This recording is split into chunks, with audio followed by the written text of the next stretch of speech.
Hi, my name is Seth Warner, and I'm the editor of the Phoenix Magazine.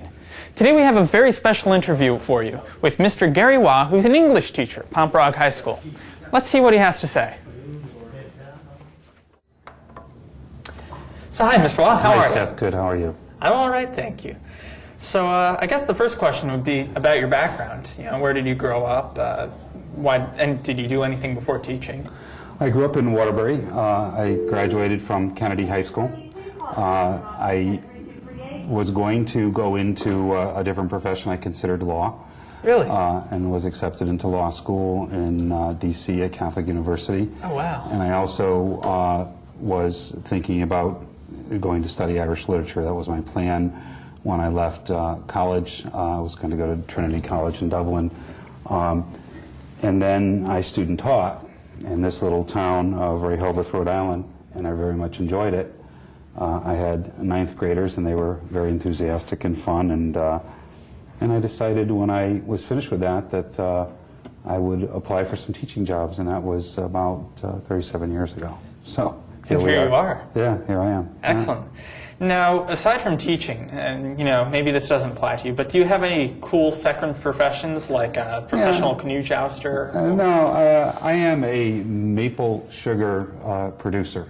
Really? Okay, and belong to the Connecticut Association of Maple Sugar Producers, and we are in sugar season currently, and we produce about 30 to 40 gallons of finished product a year, which I either give away or sometimes sell. But I've been doing that for about 10 years, and in order to produce that much maple syrup, you have to collect 40 times the amount of sap, because the relationship between sap, which is the raw product, and the finished product is roughly 40 to 1. So we collect, almost 2,000 gallons to produce the 40 gallons of finished product. So it's from this time of the season, it's a pretty rigorous thing. And I also coached. I coached for almost 30 years. I coached track. Oh, wow. I was a track athlete in college, so I coached track. That's right, and you went Big East, didn't you? Yes, I was an athlete at Providence, and I was on the team all 4 years and was able to be captain my senior year, so it was nice. Wow, that's very impressive.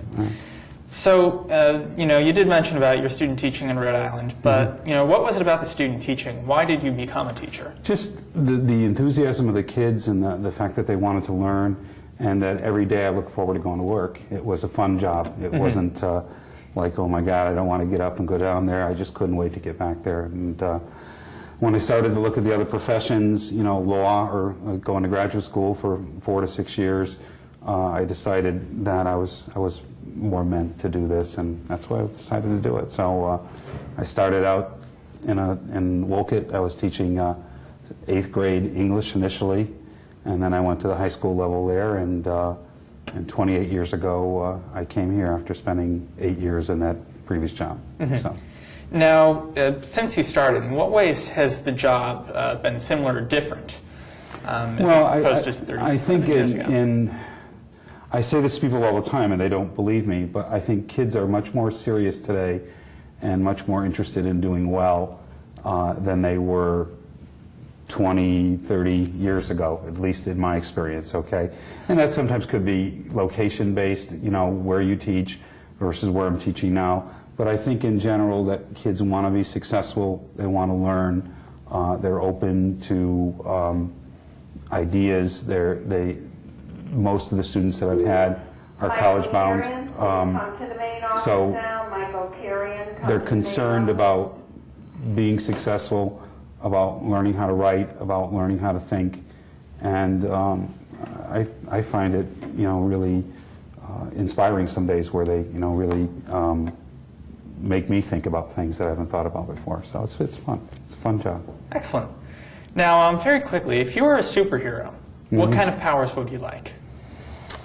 Oh, I think I'd like the power to heal. Yeah, I've always admired Lancelot in the Arthurian cycle that could heal.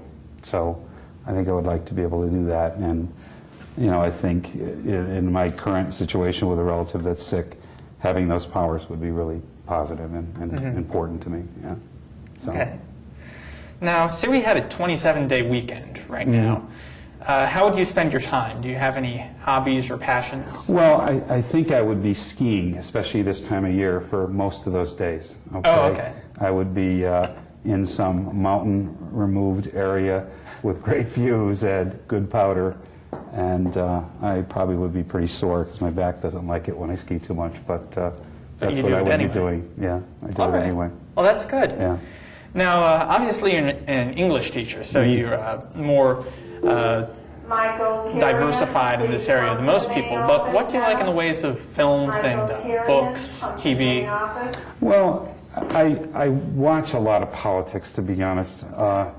I tend to watch MSNBC a lot, which everybody knows is a fairly liberal network. I watch the news. I watch a lot of public television. I like to go to films that make me think as opposed to entertaining films. So I will many times surpass the superhero films for something a little bit more human than that and more thoughtful. You know? So I tend to go to the films probably once or so a month. I don't go a lot, but I do tend to watch a lot of politics on television. So, yeah. Have you ever been on C-SPAN and watched them vote on a bill? Yes. Really? Yeah. How about that? Yeah, I've done that. I think I'm fascinated by that process. Some people think it's the most tedious thing in the world, but I enjoy listening to different perspectives, especially from people that I've gotten to know and expect certain things out of in the Congress. So. Well, I'll have you know that you're not alone. My parents make fun of me for watching That's good. on TV. So we're two people in this part of the state that are doing that. There you go. Yeah. Now, if you could have one job, something completely unrelated to English or literature or any previous occupations you've had, what would it be and why? I want to be a waiter. Yes. Really? Yes, I want to be a waiter at a good restaurant where I can serve people and be appreciated for serving them well. Yeah, so that's the job that I desire next after I finish teaching. Wow, that's something. Yeah. And what's your favorite color? My favorite color is green. Really? Yeah. It's Irish. I think because of Irish, and I, had a concentration in my master's degree in Anglo-Irish literature, and I did my master's thesis on the poets that stimulated the Easter 1916 uprising. Oh, wow. So I am Irish. I'm proud of being Irish. Also, I think green is a color of new life and rebirth. And this time of year, even when you're sugaring, when the trees start to wake up, it's the harbingers of what's to come, and it's a real positive time of year. So I like the spring a great deal. Yeah. That's excellent. Yeah. Now, last question, actually. Do you have any advice for readers of the Phoenix? I think that they should read it cover to cover, because when I have done such, I find a lot of fascinating articles. As I was sharing with you, article on Steve Jobs introducing the tablet. I've read articles on World War II bombers, of which my father flew in that division. So I like the diversity of it, and I like the fact that it's student-run, it's independent, and it has a slightly different perspective. So I think it's good. Any life advice? Or?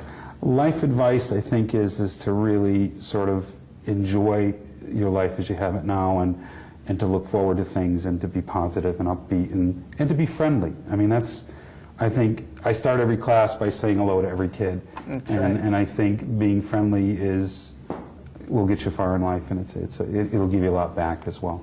All right. So, well, it's been a pleasure speaking with you, Mr. Waugh. Thank you very much for doing this with me.